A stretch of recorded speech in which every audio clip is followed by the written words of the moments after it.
An American rich kid is stranded on a deserted island. A Chinese mentor teaches him how to survive using a bow and arrow. But the rich kid thinks Chinese archery is easy to learn. After hearing that, the mentor simply hands him the bow and tells him to shoot a tree in the distance. Quinn doesn't hesitate at all. He raises the bow and fires.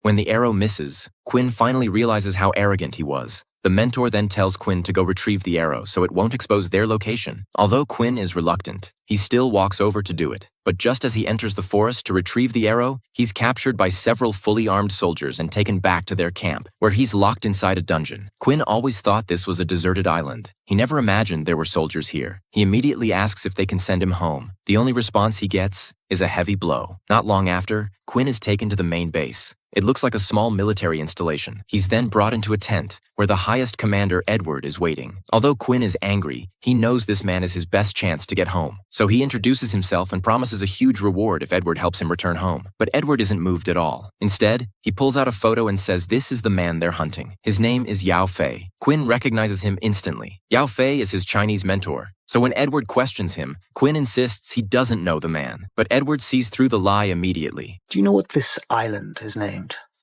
We're on Lian Yu, Mandarin for purgatory.